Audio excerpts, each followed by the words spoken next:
헌정사상 유례가 없는 헌법 파괴, 정치 테러에 대하여 일부나마 실체가 밝혀진 것에 대해서는 다행이라고 생각합니다. 더 이상 늦기 전에 수사가 중단되었던 문재인 전 대통령을 비롯한 임종석, 조국 이런 사람들에 대한 수사가 재개되어야 할 것입니다. 납득할 수 없는 판결이고요. 청탁수사든 함명수사든 명백히 존재하지 않는 내용들이고 정당한 항변을 법원이 무슨 이유로 받아들여지지 않았는지 이 부분을 이해하기 어렵습니다. 황운하 울산경찰청장과 처음 만난 자리에서 특정인을 수사를 통해서 선거에 유리하도록 이렇게 모의했다는 것은 너무나 일방적인 주장만을 그대로 수용한 것이라고 생각합니다. 인정하시는 부분이 하나도 없으십니까? 없습니다. 네, 정치권의 핫한 이슈를 모아모은 이슈집입니다. 프레스룸 라이브의 뉴스 핵심 관계자 두 분 나오셨습니다. 정광재 국민의힘 대변인, 박진영 민주연구원 부원장, 어서 오십시오. 네, 반갑습니다. 안녕하세요. 자, 영상 보신 것처럼 오늘 첫 번째 이슈는요, 울산시장 선거 개입 있었다입니다. 자, 문재인 정부 청와대가 5년 전 울산시장 선거에 개입했는가? 여기에 대한 첫 번째 판결이 어제 나왔는데 법원의 결론은 그렇다였습니다.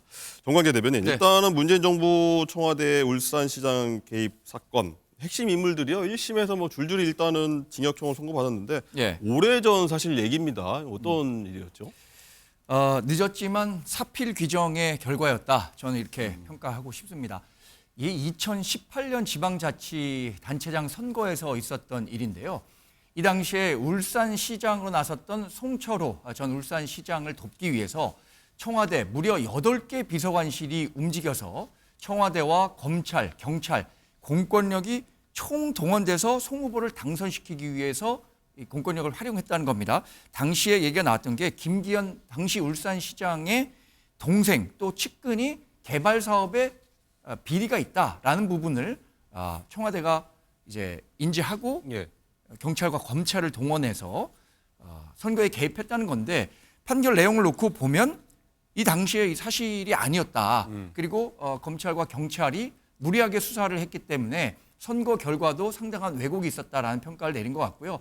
사실 이게 원래 선거사범에 관해서는 6개월 안에 이 판결을 신속하게 내릴 것을 사법부가 권하고 있는데 네. 무려 3년 10개월에 걸쳐서 재판 1심 결과가 나왔다는 점에서 상당히 유감스럽게 생각합니다만 아까 말씀드린 것처럼 결과는 사필 규정이었다. 이렇게 말씀드리고 싶습니다. 네, 말씀하신 대로 이 판결 1심까지 3년 10개월이 지나왔습니다. 뭐 그래서 재판 지연 문제 계속 불거졌었는데 뭐 전 정권 하에서 뭉갰다 이런 지적도 나왔었고요.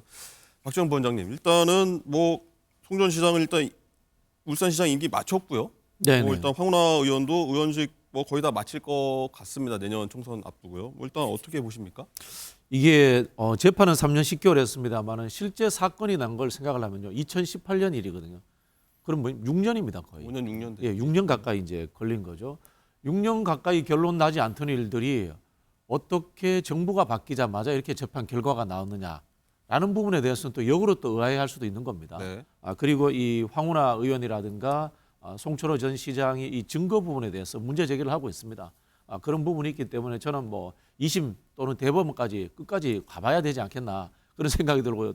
그 과정에 또 만약에 또 정권이 바뀐다면은 또 어떻게 바뀔지 이런 부분에 있어서 저는 이 사법부의 판결에 대한 국민들의 좀 신뢰도도 떨어지는 그런 상황이 아닌가 이런 생각이 듭니다. 네. 뭐 재판 지연 관련해서는 전혀 정반대 말씀을 하시고 계시네요. 어떻게 보십니까? 근데 이 재판이라는 거요, 이 사법부, 우리가 뭐 민주주의의 최후의 보루가 또 사법부라고 생각합니다.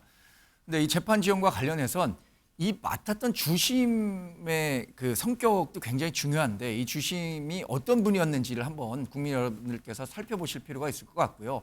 왜 그러면은 이 시기에 판결이 났느냐? 정말 오랜 시간이 걸려서 결국에야 이 시기에 결론이 난 겁니다.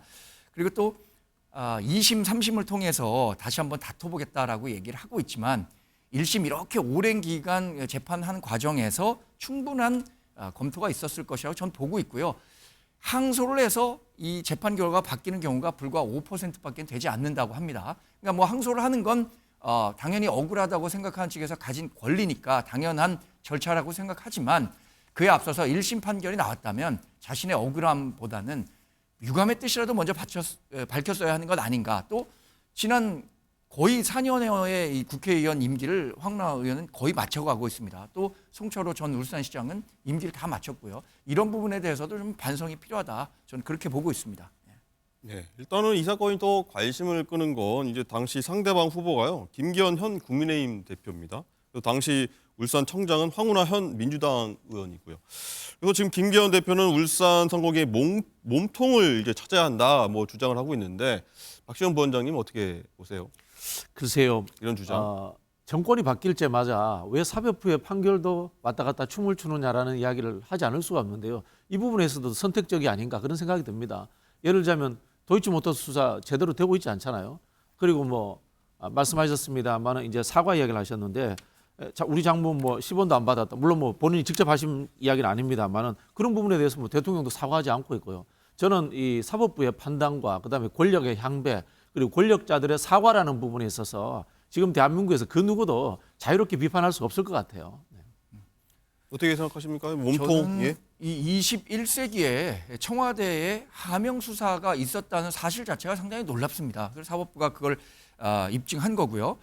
사실 이 선거라는 건 민주주의의 근간입니다. 이번 그 울산시장의 청와대, 검찰, 경찰 막대한 공권력이 개입해서 선거 결과를 왜곡시켰다는 점은 민주주의의 존립 기반이라고 할 수 있는 선거를 완전히 무력화시켰다는 점에서 반드시 재수사가 이루어져야 한다고 생각합니다. 특히 8개 비서관이 이 청와대에서 아주 일사불란하게 움직였는데 이게 어떻게 그럼 한 비서관의 역량으로 가능했겠느냐. 저희는 그게 불가능하다고 보고 있고요. 적어도 당시에 비서실을 책임지고 있었던 임종석 실장, 뭐 문재인 대통령, 전 대통령까지 수사가 이어질 수 있을지는 모르겠습니다만 당시 비서실을 이끌었던 임종석 전 비서실장이 어떤 역할을 했었는지 이 부분은 반드시 추가 수사가 필요하다고 보고 있습니다.